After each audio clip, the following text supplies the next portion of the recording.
SP-39A, A Tribute to Sadat, October 10th, 1981, Ambassador Television Production, Media Services for the Worldwide Church of God, copyright 1981.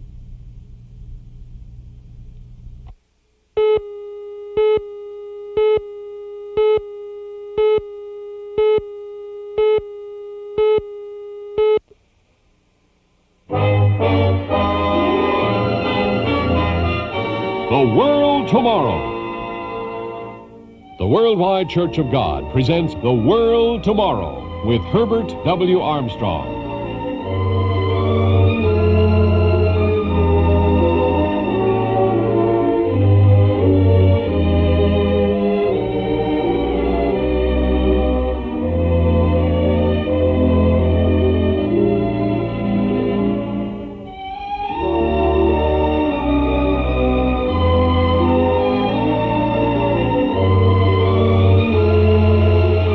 Ladies and gentlemen, Herbert W. Armstrong. On Tuesday, October 6, 1981, in a matter of moments, the entire course of world history suddenly was changed. The assassination of President Anwar Sadat of Egypt, following closely as it did on the attempted assassinations of President Ronald Reagan of the United States and Pope John Paul II, ought to warn you and me and the entire world that we stand now in danger of the nuclear war that can blast all humanity out of existence, can assassinate every one of us. We're in a time of violence, and it's multiplying and it's increasing. Right now, the trouble spot of the entire world is the Middle East, and it will be from now on. Keep your eye on the Middle East. I last met privately with President Anwar Sadat in November of 1980. Now, I want to show you portions of a pre-recorded, televised meeting that I had with President Sadat in the Giza Palace in November of 1980. But first, I would like to give you a brief overview of events that led up to the present boiling cauldron of trouble in the Middle East. The trouble spot now of the entire world. It all started nearly 4,000 years ago with a controversy and a jealousy of two women over one man. The ancient Abraham of the Bible, nearly 4,000 years ago, was childless. His wife, Sarah, was barren. She brought to Abraham her maid, asking Abraham to have a son by her maid Hagar. Hagar bore a son, Ishmael. Ishmael became the father of 12 dukes, and those 12 dukes have become did become the father of the entire Arab world of today. The Arabs are descended from those 12 dukes. Afterwards, Abraham, when he was 99 years old and his wife Sarah was 90, by a divine miracle from God, Sarah had a son, Isaac. Isaac was the father of all of the tribes of ancient Israel and of the Jewish nation that we call Israelis over there today. Actually, they are the people of Judah. But now, let me get you to some of the recent events. Of course, there has been struggle from the Israelitish people and the Arabs ever since down to our day. But after 4 wars, in November 20th, 1977, President Sadat, instead of declaring war, this time changed to declaring peace. He took everything into his hands. He risked his life. He literally risked his life, and he paid his life in this assassination. He was the leader of the Arab world. The Arab Union had its headquarters in Cairo. President Sadat had the vision and the courage, as very few men in the world have had, to brave the hostility of the entire Arab world, which he really headed, to go to Jerusalem on a mission of peace and speak before the Knesset in Jerusalem, Israel. The Camp David meetings resulted from that.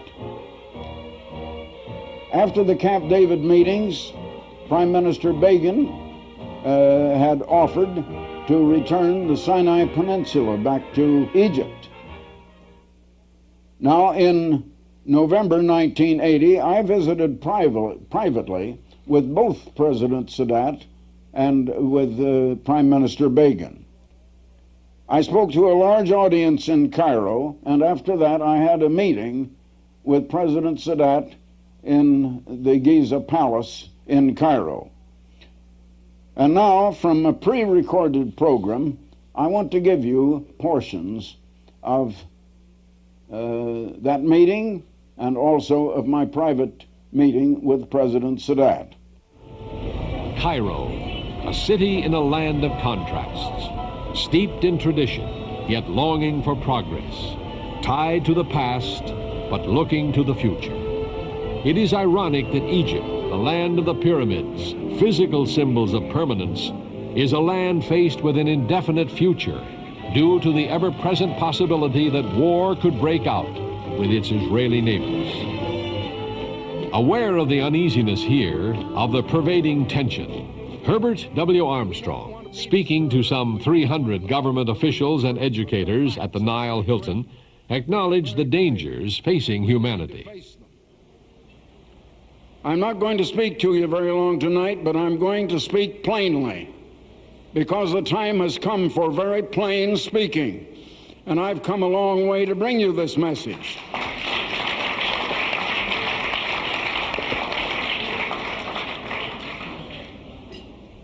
And today we stand, if you pardon my giving you the bad news first, we stand on the very brink of human extinction. Conditions in the world are constantly growing worse, and the weapons now exist of mass destruction that can annihilate all human life from this planet. Now, in all human history, they have never invented a new weapon of mass destruction that has not been used. There is a cause for every effect, and we're in a very bad effect today. And in this world, we've been accustomed to treating with effects and ignoring the causes. And you can never get rid of an effect until you cure the cause. And it's time we learn why. What brought us to this kind of position in the world? Knowledge doubled in the decade of the 60s, but also world's troubles doubled. Troubles that man has been unable to solve or to cure. In the 70s, knowledge doubled again. But again, our troubles doubled.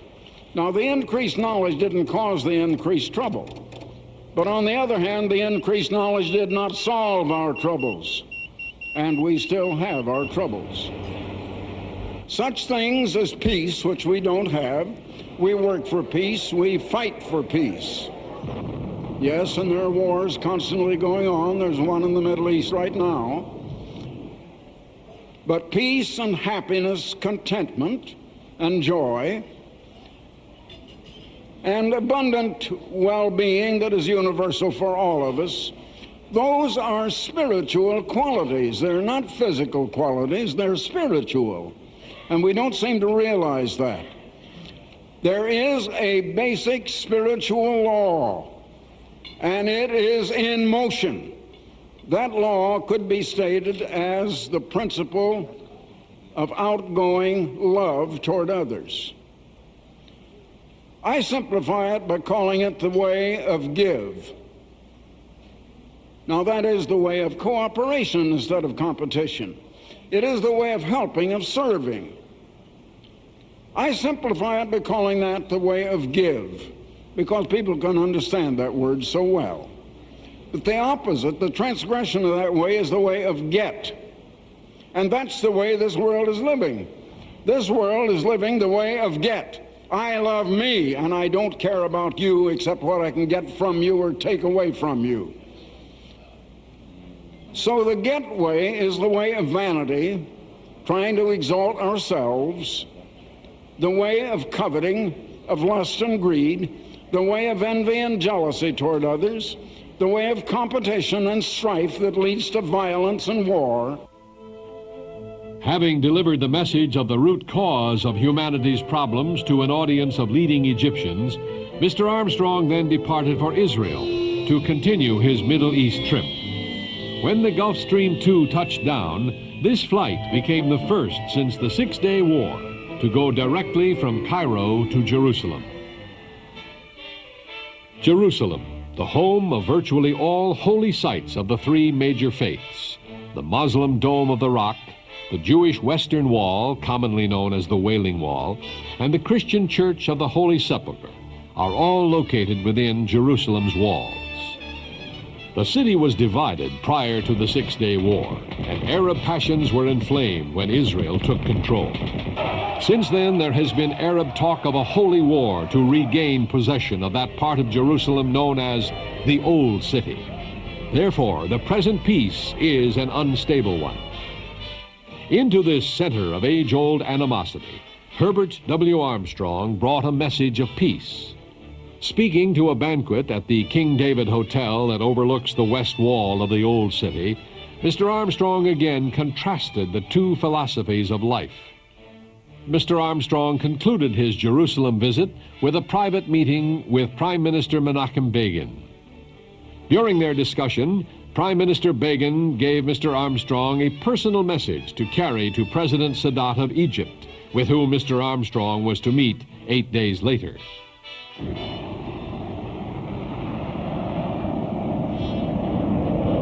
The meeting began with a rather frank appraisal of President Sadat's unprecedented approach to peace. Mr. President, I want to say one thing right straight from the heart. I respect and admire you more than I can tell you, because you have risked everything in an effort for peace, and your heart has to be in it, and it has to be genuine. And not many will do that. I meet heads of state all over the world, but I have not known one that would risk what you did of acquiring the enmity of the Arab world in order to have peace. Now that takes courage, and you had it. Thank you very much. Thank you. President Sadat's spirit of self-sacrifice, already demonstrated in the peace initiative, is clearly reflected in his response to Mr. Armstrong's message. There are two philosophies of life. There are only two ways of life. Everything in general will fall into one or the other category, and they go in opposite directions.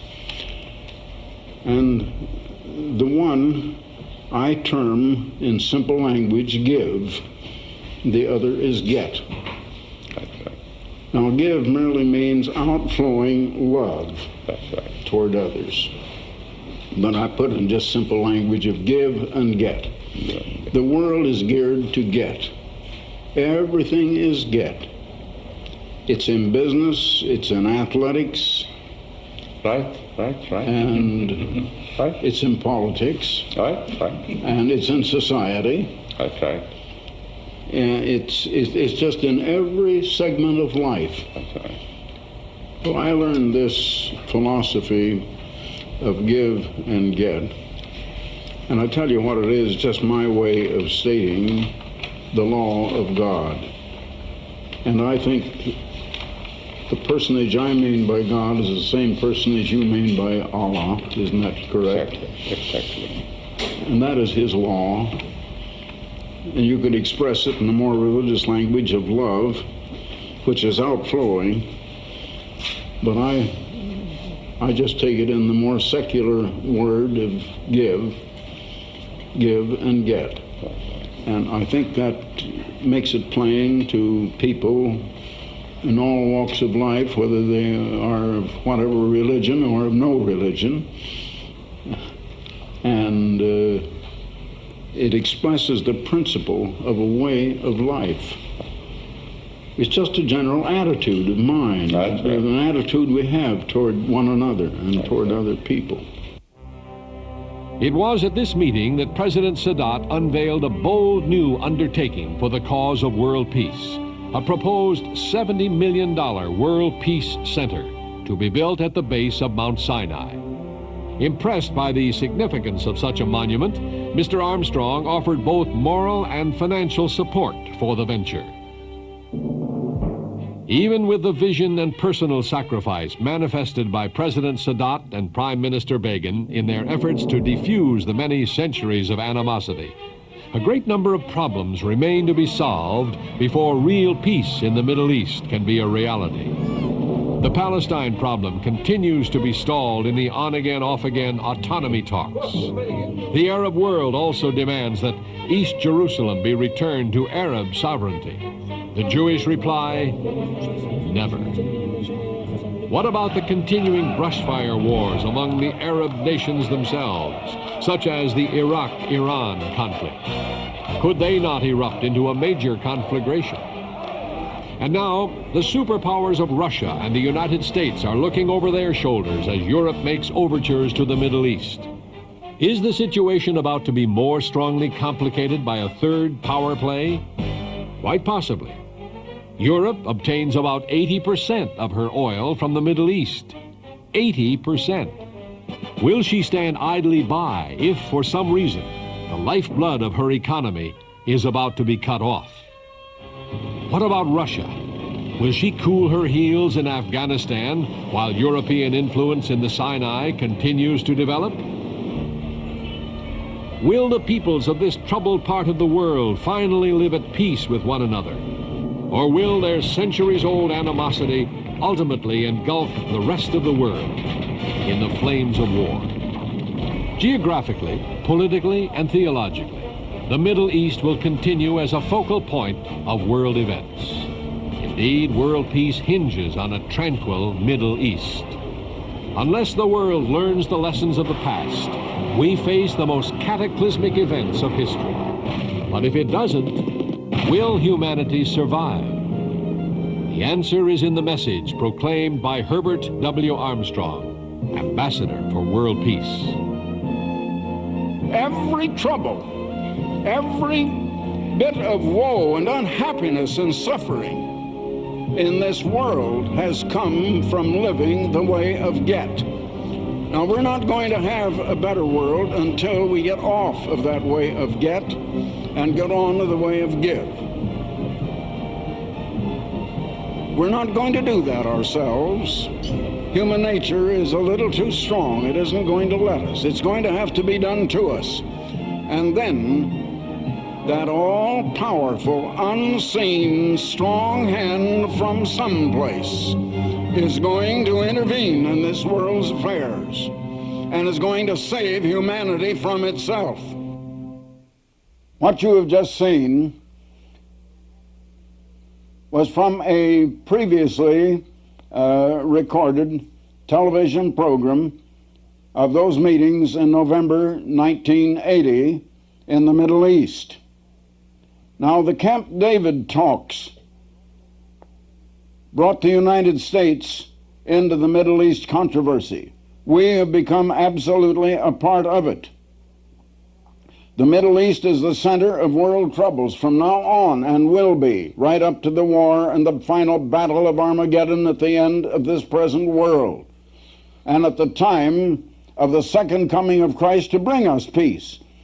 Another thing that was not recorded in the program that you just saw, I was mentioning to President Sadat how world peace will come and how the God we both believe in is going to send the coming King of Kings and Lord of Lords to set up world peace on this earth.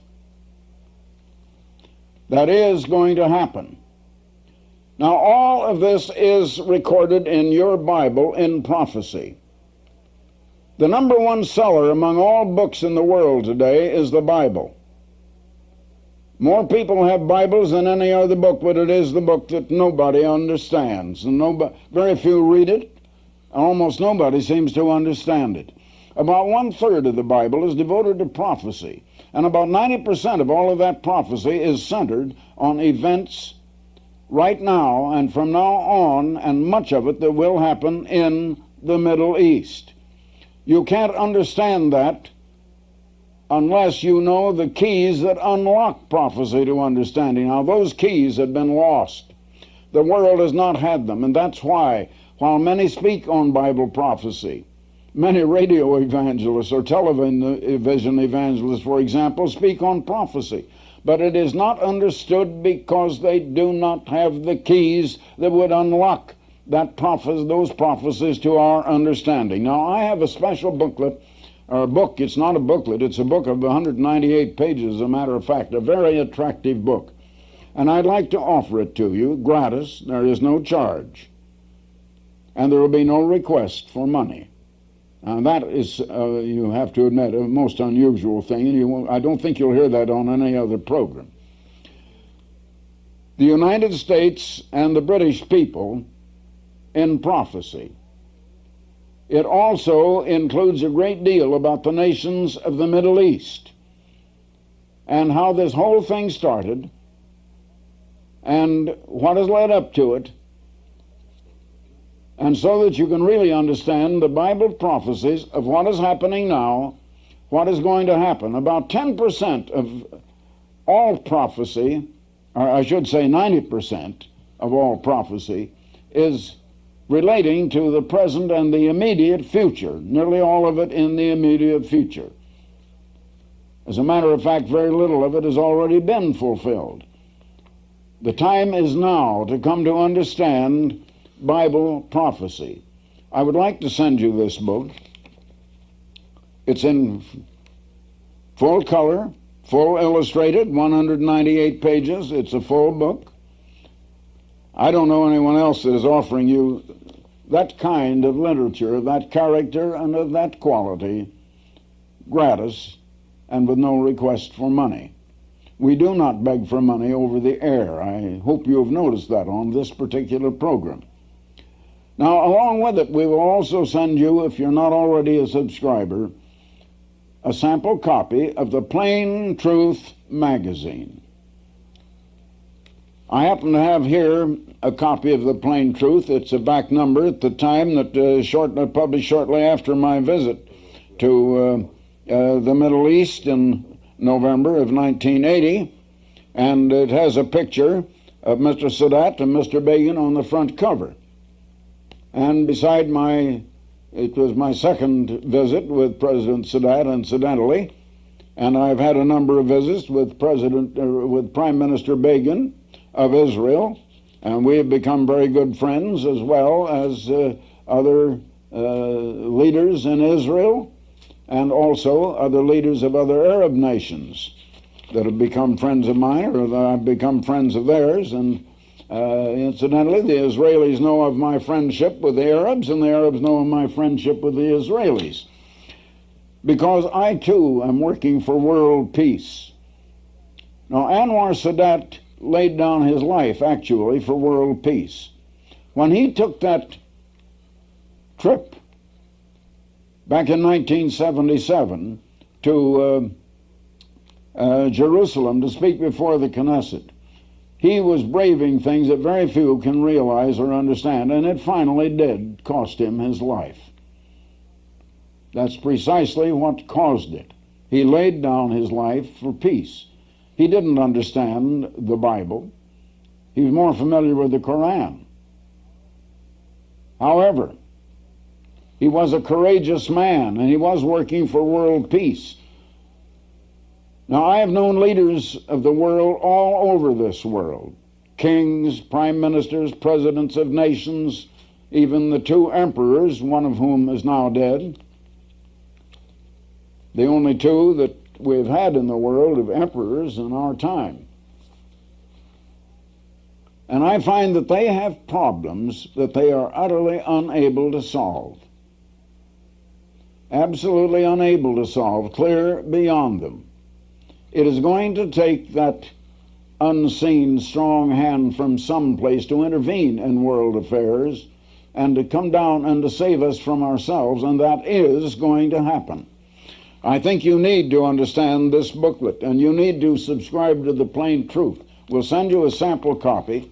and you can have a full year's subscription, no subscription price. The Plain Truth is an utterly unique magazine. There's nothing else like it.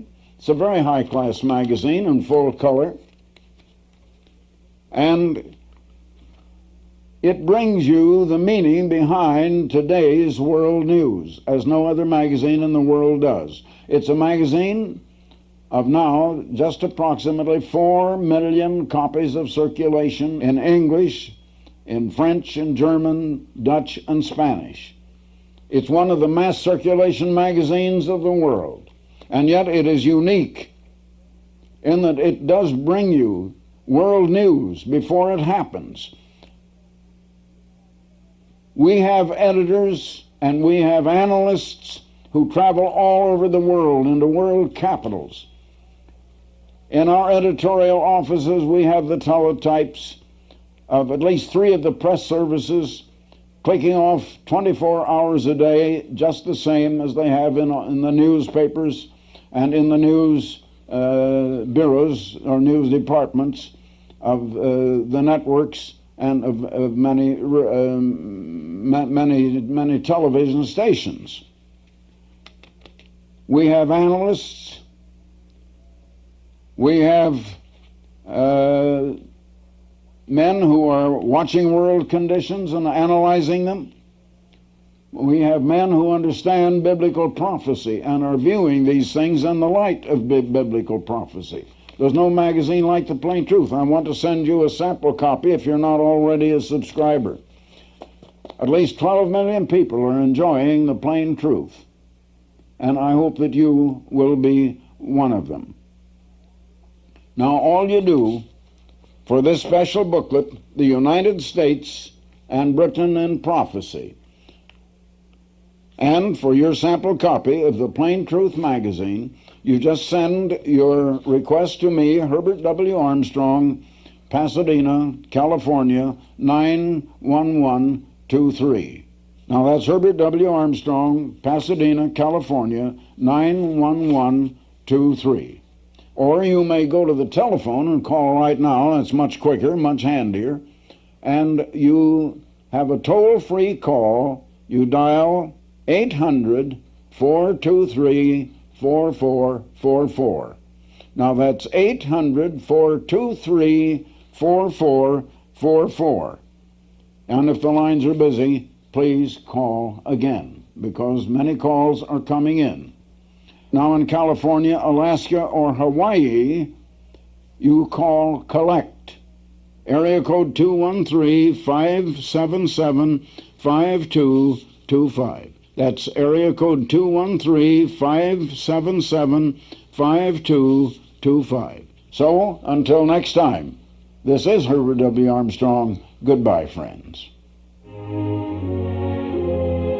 For the free literature offered on this program, write Herbert W. Armstrong, Pasadena, California, 91123. In Canada, Box 44, Vancouver, BC.